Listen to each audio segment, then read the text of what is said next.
So Jett now ranked 10th, Crosby 13th, so still in a great spot to be in this season on the Challenger Series. Here at stop number 4 out of 6. You have 2 throwaways throughout the year to try to make the championship tour. Oh. Wow. Of course they were going to battle, weren't they, Pete? Oh, that was sick. Look at that quick whip, always light on his feet. Schilling throwing down a cool frontside hack and then right into a backhand wrap. He's been doing a lot of that this week, where he has a big section to hit on his forehand and still has so much room on a backhand reform. He kind of let him have it right there. Oh. But the fact that they're able to kind of journal and all these things, all these tricks to be able to show such great maturity. Watching Jett and what he's been able to do, I'm going to just switch gears. Maybe a little more of a repertoire. A little more pop. A little more pop. A little more pop. I guess, and he did use some alley-oops this season on the Challenger Series. Almost took me out with one. Here comes Jett. Yeah, little fin ditch. Dang. Little messy section. Hard to really punctuate that final turn. Oh, Crosby might get a start here. Good looking wave. Cross on the right-hander now. Ooh. Throwing down a big power hook. That's what we were just talking about from Cross. And nice. A cool little jam for a 2-turn combo. Pete, he's on the board. Yep, and it's exactly what we saw. A little more power, right? So basically Crosby will go through his maneuver with a lot longer time on the rail. Look at this, though. Just drives through it. And again, really a lot of water out the back. Got there, personally, too early. He should have just been a little bit more. Too, yeah, it did. What if it could injure it again? Like, what are you doing to kind of keep strong so you don't have any issues going forward? As we watch Jett now check out a right. Oh, he's smooth through his turns and hammers the finishing move there. And just like Crosby having a brother here with Griffin. Hey, what'd you see here, Pete? Well, again, this is that little bit of extra zest and pop that he carries. He's able to drift over the top with speed. Thanks, AJ. Thanks, Nolan. Right into Jett, setting up a nice top turn. Another little snap through the foam. Nice rhythm on the third effort. And a cool-looking nose pick reverse, but he gets tangled up riding away. He's leading the heat still. But look, this is a smaller wave, but you see the little double-up section, and that's where he can pack it in. I think he's able to, create scores, too. That's what I was telling him yesterday, at least. I think, whereas Crosby kind of wants to get on the better waves, I think Jett is able to ride these smaller waves and get bigger scores. Well, it makes this such a good heat because they've got 2 different ways to potentially take out the win, as we see Jett just get caught.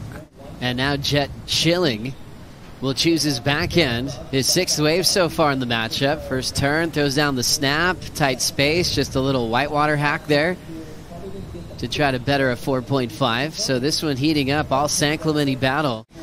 Being selective, this is wave number 2. Went right on his first wave. Here's his first look on the backhand. Great connection off the lip. Flowing through the whitewater. Quick little wrap back into the pocket. Now we'll jam it over the foam. So working hard down the line, only chasing a 3.17, Pete. I think it was nice. He had a couple good turns there, and then it seems like the wave just let him down in the end. Didn't really give him that solid finishing section, but yeah, I like the patience that he's showing. How cool is it to be around his energy after the season opener? I mean, going all the way to the final series as we stick with this one. Live action with Jett Schilling. Backhand float. There's the fin throw reverse. Nice technical move, but real small, soft section. You can tell he's really inspired to finish off on his feet. Chasing a 6.76 on that one, Pete. Yeah, it's not going to go there. Extra energy in it, a little double up. And that's where he was picking up speed. He was telegraphing an air section there. Yeah, it looked like he was going to try an air, but it just didn't come for him. And that's the whole thing about being presence is a gift, right? Like, you can't necessarily think in your mind, I'm going to go do an air, right? Because the wave may not give it to you, and all of a sudden you've wasted an opportunity. You guys are able to celebrate each other's success and then feed off it as well. And you're a great example of that, moving up all the way to number 5 after the event in Bolito.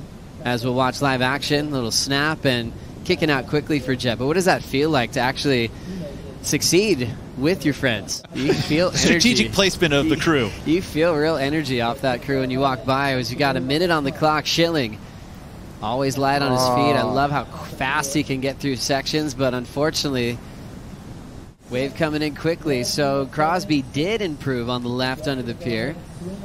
So Jett on this one needs a 7.86. Oh, he let him have it. Quick snap off the lip, some momentum for the fin throw reverse, and he already congratulates That wasn't Crosby. a finger, that was a thumbs up. Yeah, that was a thumbs up. the championship tour. We have 9 spots left after Cole already clinched, as we got the snap on the backhand from Colapinto. Little wrapping cut back, frames it vertical again. Soft shoulder, but still some speed to burn. We'll see if he fits that one into his top 2 at 2 minutes on the clock. Yeah, it looked like a good wave here. He did a nice turn there. It just kind of went weird, kind of wobble right there. That was a nice turn right there, but yeah, the wave kind of, again, just let him down a little bit, I think. And then this angle, Peter. Straight up. You know, again, that was a tough section, being that there wasn't a whole lot of punch there, and I love how he unweighted and let the wave, whatever power was there, to keep him out in front and didn't lose any speed. But, you know, it didn't. The next section just did, you know, he would have loved to have carried that speed into the next section. Started going up, you think you're getting a little bit of an ego. Poof, you're getting knocked down pretty heavily in our town. Not necessarily the case in San Clemente. I think that they see a tall weed, they're going to go, hey, I'm going to latch onto this tall weed and grow with you, right? And yeah, exactly. They end up growing the whole crop, gets all nice and tall. I think the world should learn from this, because the reality is, right, if the world ever did what the surfing groups are doing right now and supporting each other the way that they have, we'd be in a much better place.